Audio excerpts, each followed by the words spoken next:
Hey everybody, it's Shadowstar and Crystal here for another review of The Flash.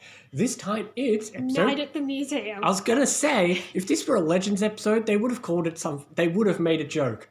I can't believe this whole episode doesn't have a Night at the Museum reference. Like, come on, if it were Legends, you know they would have.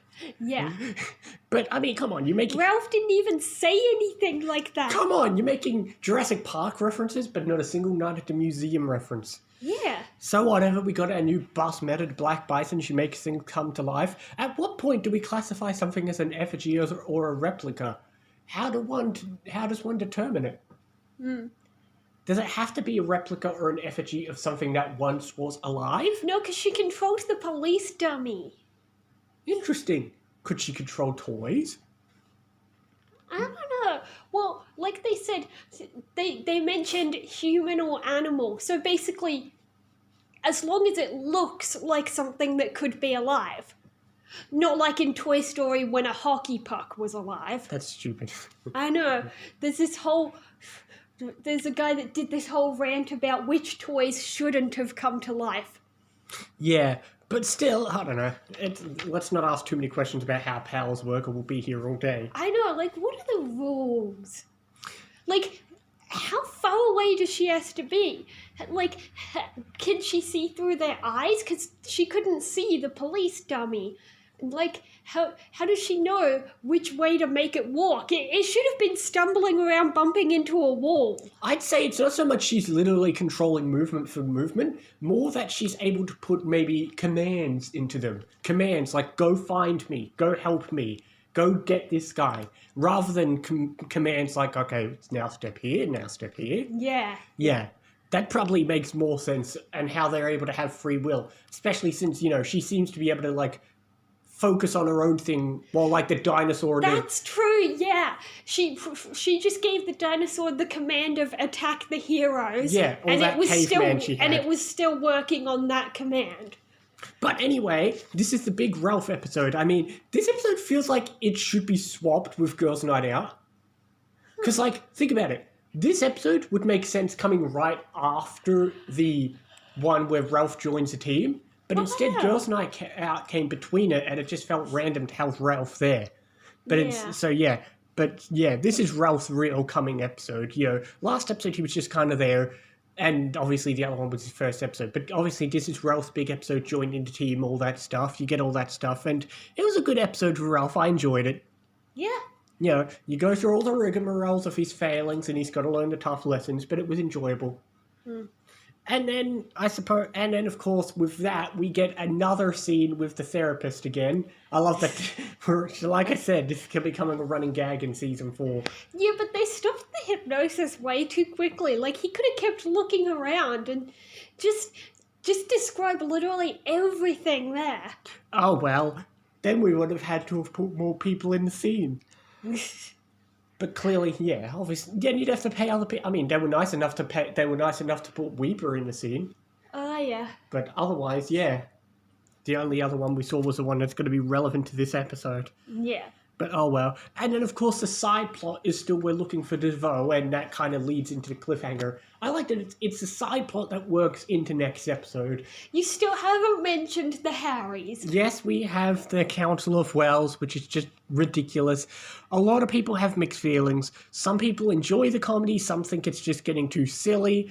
Well, in a panel, Tom Cavanaugh did say, I'm really hoping to get to double digits on the amount of characters I play. I'm pretty sure he's clocked in double digits. Okay.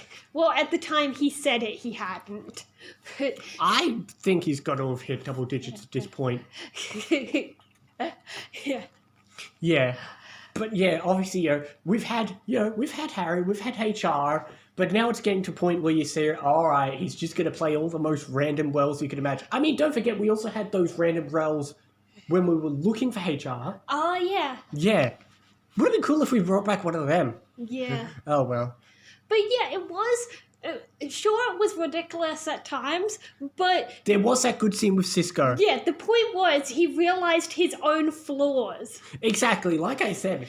It's like in Steven and the Stevens when he's reflecting and says, oh God, I'm so annoying. Yes, wonderful. We've all seen the trope of people never agree when they meet their own self, whether it's a clone or a past version or whatever.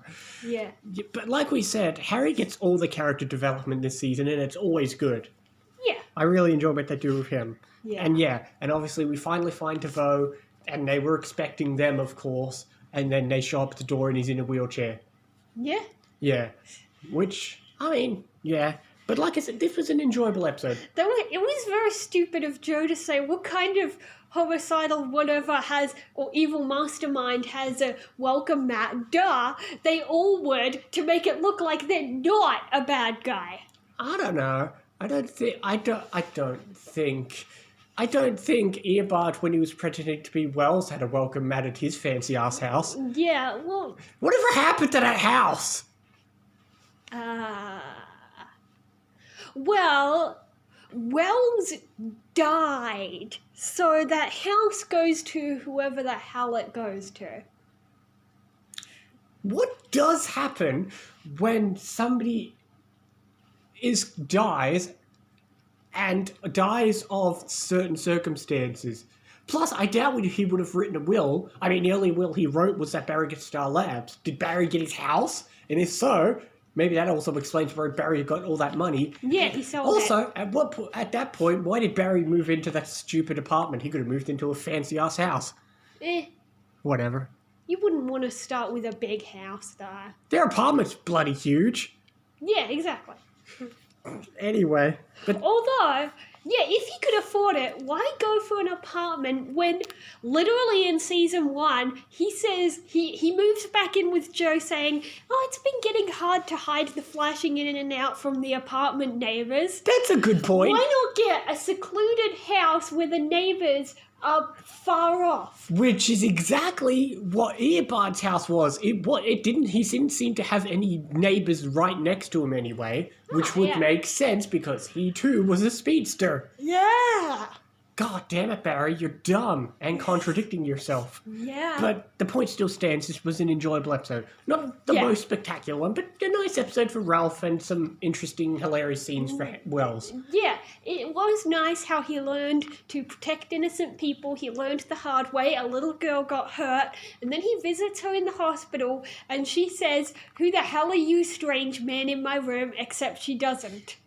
Maybe he did say who he is. She also didn't react to the fact that he's got powers. So maybe he did say Unless she literally thought he was hiding a balloon. I don't know. I'll give this an 8. Yeah, 8. This was an enjoyable episode. It was stupid at times. Yeah, but kind of in that kind of fun flash way, though. Okay, but they're all idiots. Like, they have terrible handcuffs that can be undone with a badge pin. The cop is an idiot for somehow letting her get his badge off. Yeah, all right. But still, Nobody knows how to do their freaking job. yes, we know. Oh well, but I enjoyed this episode. Also, that museum had terrible security. It had one guy, which, oh well. He's the night watchman. Yep. Still, no jokes. Come on, guys. Yeah. Oh well. Anyway, what is the next episode called? Therefore I am. Well, we already had the cliffhanger, so we know. Because I think, therefore I am. Yes, that's the reference. But yes, obviously we had the cliffhanger, so we'll see what's happening with that cliffhanger. Hey, our name. We called them the Cliffhanger people. Yeah. Cliffhanger, as in Clifford DeVoe. Oh my god, shut up. All right. But the thing is, DeVoe and his wife, they could have just said, no, you can't come in, because he didn't get a warrant, and he probably can't get a warrant because he has no evidence to suggest that these people have done anything wrong. But that's the thing, though. They want to screw with them. They probably just want to screw with them because they know that they can't prove anything either. Yeah. So it's going to be like, if they said you can't come in my house, that makes it seem like you have something to hide. Exactly. So they say, all right, come in, talk to us, whatever. You can't prove anything. Anyway,